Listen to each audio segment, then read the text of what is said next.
connected also to England. Well, she was given a honorary doctorate by Oxford. And the Soviet authorities let her to go to Oxford, which was a big exception at that time. So Anna Akhmatova was mainly a moral influence on our entire generation. Not so much a poetic influence, but a moral influence. But she also taught us that is in some countries, in some periods, on some occasions, it's important to have strict classical model of poetry. Why? Because it has mnemonic value. You remember it easily.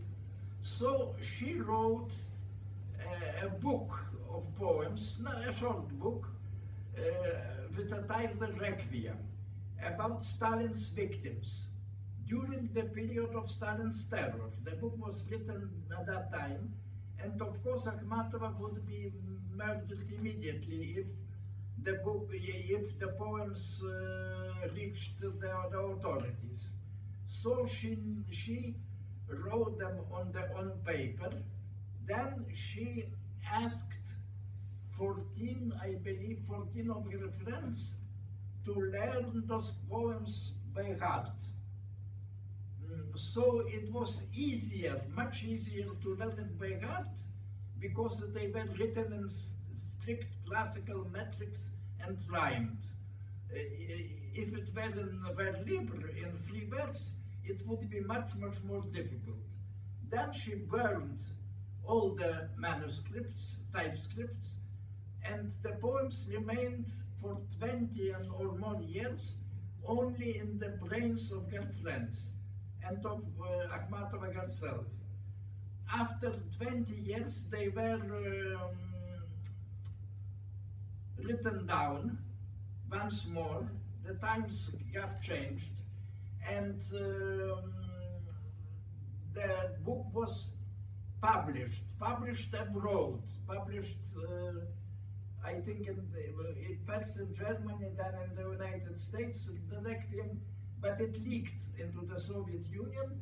But at the time, Akhmatova was still in danger, but not in so big danger because Stalin was already dead. Now, the Requiem was translated into Lithuanian by my classmate and friend, Judita Vaičiūnaitė. And I am very proud that we have this book, this perfect book, probably the best poetic book about Stalin's terror in Lithuanian language. And the translation was good, definitely good. So I also translated some of Akhmatova, not Requiem, but her better known and not banned poetry, which we managed to print even in the Soviet Lithuania. We prepared a booklet, translations by Vaičiūnaitė, not Requiem, other poems. Translations by myself, and also one translation by the poet of the 30s of the independent Lithuania, Salomėja Nėris. That book I presented to Akhmatova herself. Do you want to tell what happened? What happened? That's also an interesting story. Well, Akhmatova was attacked by hundreds of graphomaniacs, but she was a nice lady, and he found a nice word for every graphomaniac. If she said, "Well, your rhyming is perfect," that meant your poetry is good for nothing. If she said, "Your metaphor, you are a master of a metaphor," that meant your poetry is for nothing. She had to say, there is some mystery, some enigma in your poetry. That means something, that your poetry is worth of something. Solzhenitsyn, by the way, a prose writer, a great prose writer who wrote poetry in his spare time, he came to Akhmatova and read his poetry to her. She said, Alexander Isayevich, that was Solzhenitsyn's patronymic, and there is, I somewhat don't find any mystery in your poetry. Then Solzhenitsyn answered, but Anna Andreevna, there is too much of mystery in your poetry. So, when I came to Akhmatova, she asked me, well, I know that Lithuanian language, we will probably speak about that it is a very archaic, very interesting, very rich and beautiful language. Could you read me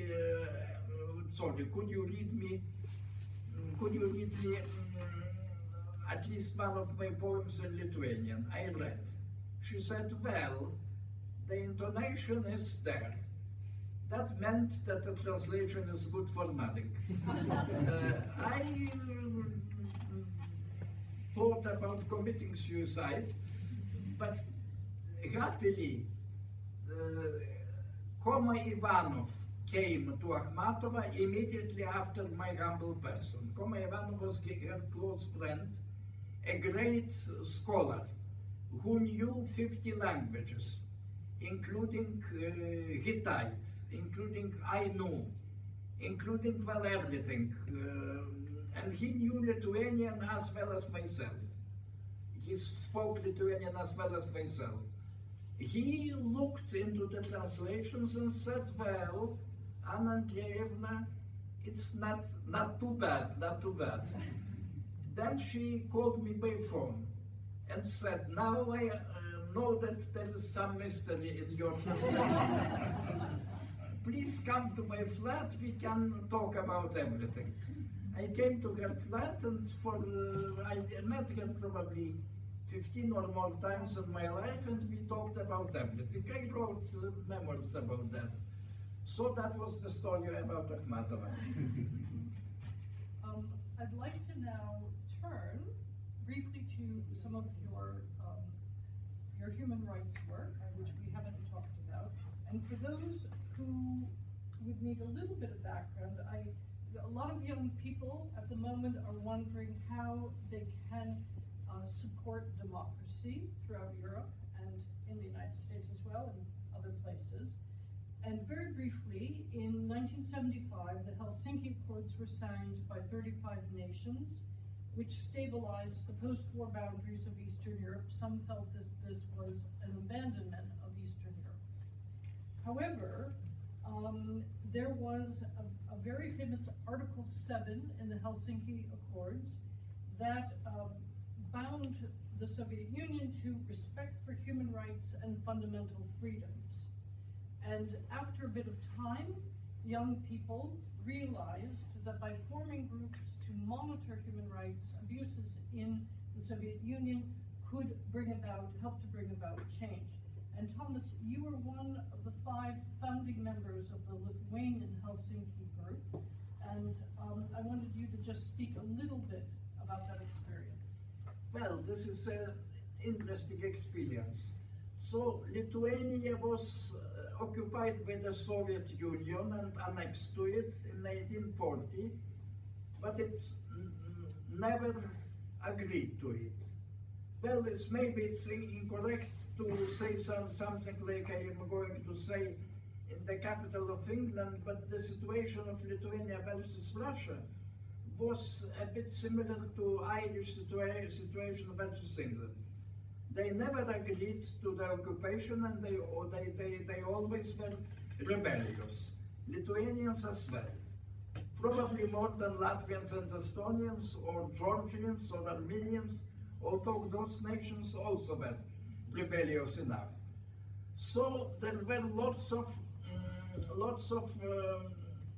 underground groups in Lithuania, but they were interested either in ethnic rights, in the rights of Lithuanian language and in Lithuanian independence, or in the Catholic rights, in the religious rights, or both. Not necessarily both, but very often in both. That was the first element in Lithuanian underground groups. The second element was that they were, of course, underground. That means there was conspiracy, pseudonyms. Nevertheless, most of their members were finally arrested and punished by exile, by prison camp, by prisoner such and so on and so on. There were 14 underground newspapers in Lithuania. But when we decided to establish a Helsinki group, we decided that we will be a bit one step further, or one step higher. We were, of course, we were interested in the ethnic rights, in the religious rights. Not everybody of us was ethnic Lithuanian. Not everybody of us was Catholic believer. But we consider that those rights should be preserved and must be preserved. But we are for human rights as such, for the right of everybody speak openly his or her mind. So that was the first difference. The first difference between the usual underground group and our group. The second difference was that we decided to work in the open. We had no pseudonyms. We published our manifesto in Moscow, inviting several foreign journalists. We signed the manifesto with our own names, giving our addresses. That was, of course, a very dangerous play, inviting prison term, definitely, but it ended, how to say it, in parts it ended better than expected, because only one member among 5 members, ahead of the group, got a long prison term. Later, during the Gorbachev times, he was released and lived for a long time afterwards, still doing some work in human rights field. 4 other members, 2 of them were very old, and they died in their own beds, 2 members emigrated, including myself. So, but the group, I think it helped to organize some legalistic Lithuanian movement. When in Gorbachev times there was a movement called Sąjūdis. Sąjūdis in English means just movement, nothing else, without any epithets, without any adjectives. Sąjūdis. Sąjūdis was legalistic. Sąjūdis, many of Lithuanian intelligentsia, many of intellectuals, scholars, writers and so on took part in it. And they took part in it under their own names. That was continuation of our proceedings in a sense. The times were better, nobody was arrested, and that movement finally won. That movement finally achieved Lithuania's independence. But I am rather proud when I remember that, well, we started it to some degree. Thank you.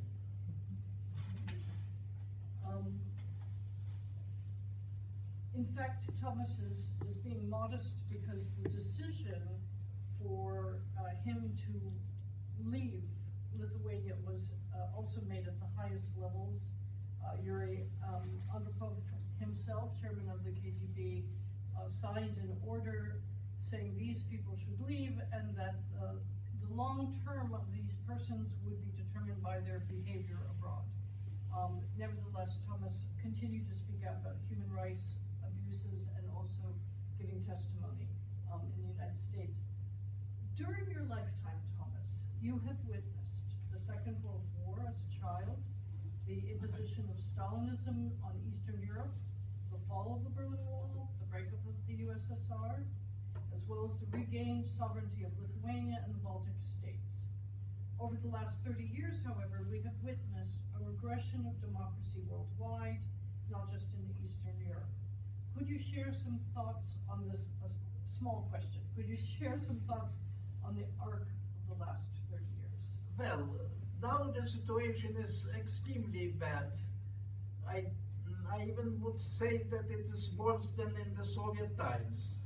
Well, we, the dissidents, our goal was destruction of the Soviet system, and we did it. But there is such thing about which Marx, by the way, speaks, the so-called irony of history. After the Soviet rule was destroyed, well, it was very good for Lithuania, Latvia, and Estonia. They became free. It was good for Poland, for Eastern Germany, for Czech Republic, for Hungary, and so on and so on. They became free. We were pretty sure that Russia also will become a normal, regular European democratic country. We were wrong. Unfortunately, we were wrong. For 10 years approximately it was. Then it changed because of Vladimir Putin. And now it is perhaps more dangerous than the Soviet Union was. The Soviet Union was ruled by old and cautious people. Now it is ruled by younger in any case, younger persons educated in the KGB schools who are more aggressive and consequently more dangerous than the Soviet leaders. So what can be done in that situation? Such things as Helsinki groups, or well, generally the dissident movement, unfortunately they don't work anymore, or almost don't work. Well, to some degree it works, but to a lesser degree than in our times. The only thing is patience, never lying, never succumbing to the propaganda, be it Putin's propaganda or our own propaganda. We should not answer Putin's chauvinism, Putin's nationalism by our own chauvinism and nationalism. The idea of human rights for everybody should be in the center of our work, even today. And well, we should preserve the Western values, although both Putin and Donald Trump are doing their best trying to destroy them. But I think that the destruction of the Western values, of the human right idea, would be as dangerous for humanity as the destruction of electricity or even fire. Humanity cannot survive, humankind cannot survive without it. So it should be preserved at any cost.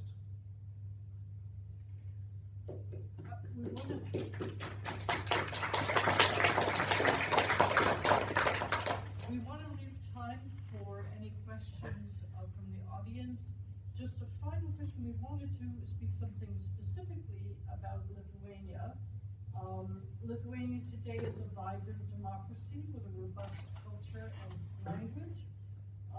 We were talking this afternoon about how there was a fear at one point that the Lithuanian language might die out with the revival of the 19th and 20th centuries, and your grandfather was even responsible in part for aspects of this revival. He was a translator of Plato and other classical literature. Would you like to say something before we open up for questions about Lithuania? About Lithuania. Well, Lithuania, once more I will say that I am used to comparing Lithuania with Ireland. It's of similar size and of similar faith. It's also Catholic. It has a very large diaspora in the United States. It has a very similar history. Very similar history. I don't know whose history is worse. Maybe Ireland's. Yes, because they had that terrible hunger in the 19th century, and they lost their language. The Gaelic did not survive. Well, it did survive, but to a very small degree. To a very small degree. The Lithuanian was dying out, just like Gaelic. In the 19th century, it was dying out, but starting with the 1880s, the intellectuals, the Lithuanian intelligentsia started to revive it. And they were unexpectedly successful.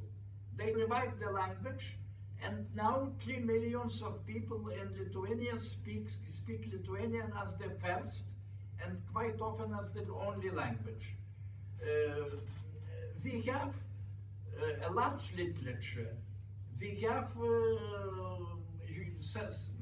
several universities, probably more than a dozen of universities. We have more than a dozen of good theaters in Lithuanian language, radio, television, and so on and so on. When I visit Ireland and talk with Gaelic people, well, including Seamus Rini, by the way, many of them say we envy you. You succeeded where we did not. The Irish people are, of course, still patriotic and so on, but they use not their own language, they use English. Most of them, even the greatest of them, like Joyce, like Yeats, like Seamus Rini. Our case is different. Yes, at least a bit different.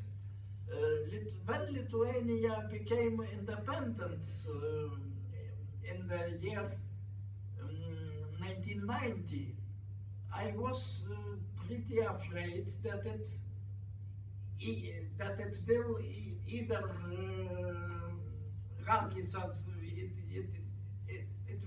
hardly survive or become just a poor provincial, good-for-nothing Eastern European country. I was wrong. Lithuania succeeded. Lithuania now is one of the richer countries in Eastern Europe, and Vilnius, recently I had the information that Vilnius is as rich a city as Stockholm or Milano, better than Berlin or Madrid. Lithuania as such is not as rich as prosperous Sweden or Italy, but almost. This is a very big change. In the interwar period, when Lithuania was also independent, in the 30s and 20s of the 20th century, it was a poor country. Now it is a prosperous country. The Lithuanian culture, I think, also is a prosperous culture today. And well, especially in the theater. Our theater is one of the best in Europe. And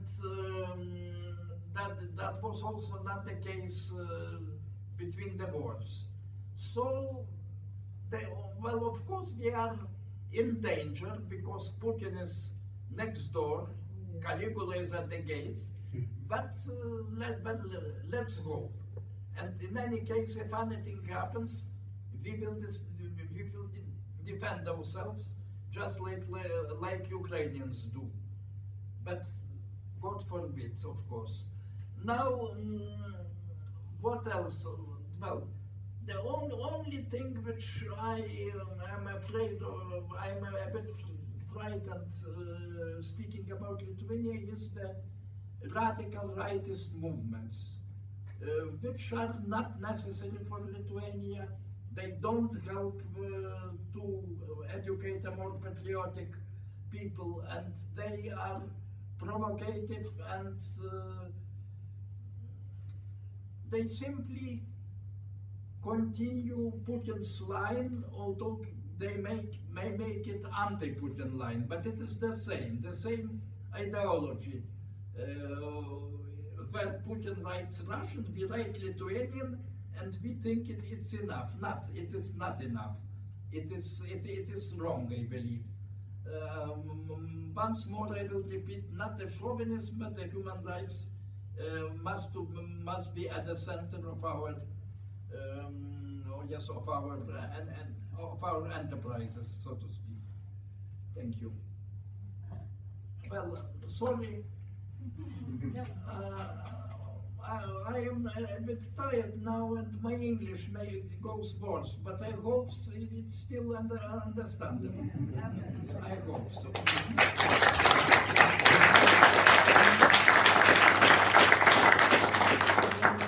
Okay, now. Are there any questions?